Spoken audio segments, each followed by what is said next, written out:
Day 2 SEMA, and another car that a lot of people have asked us to cover. And luckily enough, we have the man who designed the kit here. Hi Khyzyl, welcome to the channel. Nice to meet you. So I want to talk to you about the car, but I want first, for people who don't know you, do you want to give us a really brief story? Because you are, I guess, a self-taught concept artist? Yeah. Is that what you... Pretty much, okay. yeah. So I kind of started very early on with 2D concepts, you know, Photoshop, lowering cars, adding wide body kits from other cars. And that was just for fun, right? That was just for fun, yeah. You know, I love cars, and I want to see them, you know, with cool stuff added onto them. So I kind of started from there, and then as things progressed, I started to try and develop my own style. You know, I'd blend in kind of sci-fi, cyberpunk kind of details in cars, you know, lights and wide bodies that you wouldn't really expect to see in the correct. You can take a Ferrari, like a really rare Ferrari no one would touch, and just like wide arch. You know, turn it into a drift missile or something.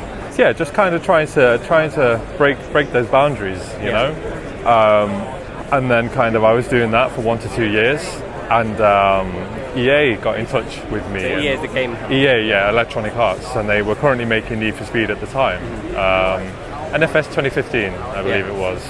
They got in contact, you know, and I thought it was a scam. I didn't actually believe it, you know. I'm like, wait, what? You know, like, spoke with them, and they were like, you know, we think you'd be a perfect fit to kind of join Need for Speed and EA. And I was like, wow, you know, like I never considered going into the game industry at all. And being self-taught and everything, you know. What was your aim, or what was your career path? Were you working? Were you...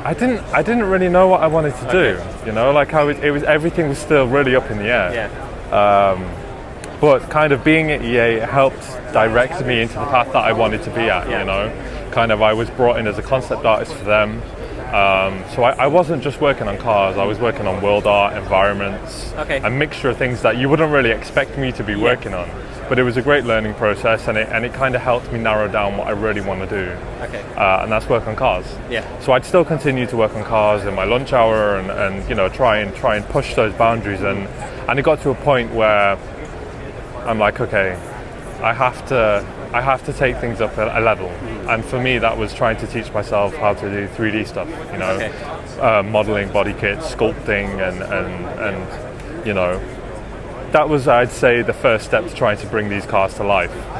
So at what point did it transition from like seeing your cars in concept and then somebody saying, I really want to make that into real life? How did that whole process happen? Oh man, I mean, I had a lot of people come and contact me, you know, seeing renders that I'd done, and they were asking for permission to build things. Like, you know, I've seen this, I want to build it. I was like, yeah, please, you know, go ahead, you know, like the more the merrier.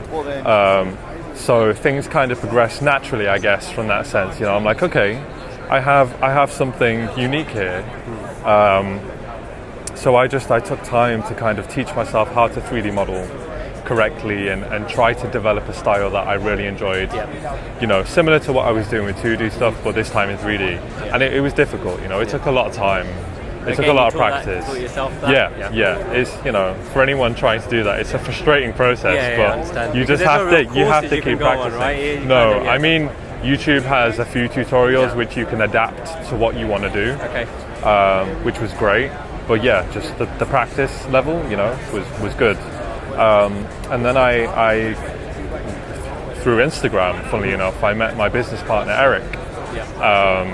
And he was like, you know, like, I've seen your work, I love your work, and I'd love to bring it to life. He's like, why don't we get together, form a company, and start bringing these kits into the real world, you know? And I was like, yeah, sure. So that's the birth of Live to Offend, which is your brand. It is. Okay. Exactly, so you've gone from that process, and now you have, well, this is not the first time your car, last year you had the car. Last year was our launch and unveiling of the company and our first LTO car, which was a black E30. And it was on Toyo Tread Pass, which is a really good start, right? First car built, and it's on Toyo Tread Pass, because they curate a really good group of cars to go on there. And second year in, and you're at Maguire's. And we were just discussing this earlier, that like 2 years ago, Gunther Works 400R, which that was an amazing build, was here. And last year, so how do you feel?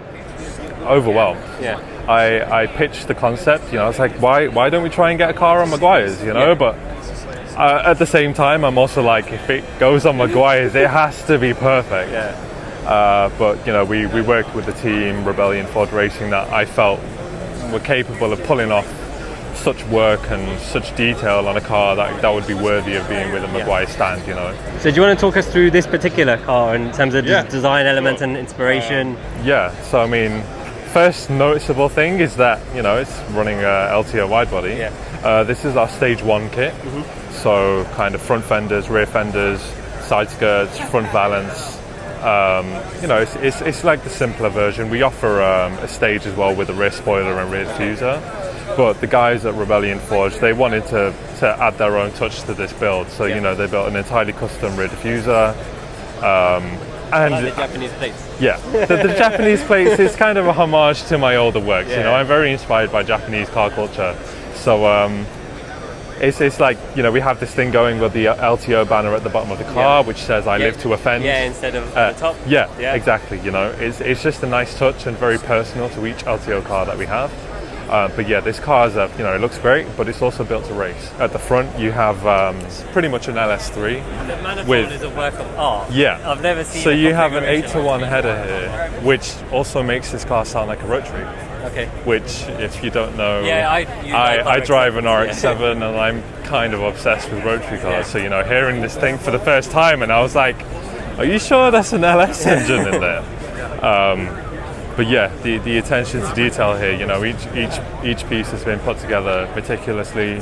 Ross and Khyzyl are geniuses when it kind of comes to builds like this. So in terms of the wheels, is that your design or is that something Rotiform had? So these wheels are a collaboration between Rotiform and Rebellion. Okay. They're custom made center locks as well, which is awesome for a car like this. You know, it suits it incredibly well. Well, if you look at, because you said you can take the car racing, it goes with the whole race theme. There's center locks, bucket seats, roll cage. So and then interior wise, you know, the car's stripped out, but it still has a classy look to it. So the car starts via a USB key. And I didn't even know that you could start a car via a USB. But I mean, even though it's a wide body, I don't know how to explain it. It's a kind of simple wide body without overcomplicating it, and the interior kind of matches that. It's simple and functional, and it's really it's the same. Even though it's so wide and so departed from the stock, it doesn't look overdone, and I think you've got a really good balance. You can imagine it on a track as well. And then you have a carbon roof, which is cut from another car, and then carbon was overlaid pretty much in their bathroom, believe it or not. So, you know, it kind of brings a new meaning to the whole custom built, you know, for SEMA, because that's entirely what this car is. And it's what makes it so special for me, you know.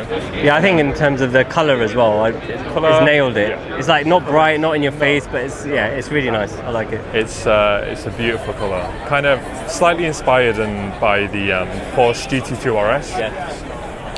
The green and black and orange combo, kind of it complements each other, you know.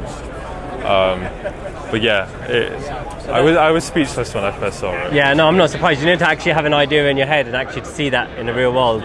No matter how many there's no better feeling. It's still a surreal experience each time, you know. And then we have button builts Ferrari 355 in the tread pads, which I also helped with the body kit for. So is that LTO body kit? That's not an LTO. That's more of like a one-off KS kind of thing that I helped him with. And then you have Beatrice Build's Lamborghini Huracan as well. That's the kind of that's with Garrett, I believe. The rear fenders and rear design of that car is something I designed as well. It's quite a few, you know, different varieties of cars here. Cool, thanks for taking the time out to speak to us. I'm sure people will find it interesting, and I look forward to seeing where you take this brand and see what cars you have here next year. Thank you very much. Cool. Thank you. Nice to meet you. Thank you so much for watching, guys. If you guys have any other cars you want us to cover at SEMA, please let us know. If you'd like to watch more SEMA videos, you can click over here. If you want to watch anything that YouTube suggests you might like, you can click over here.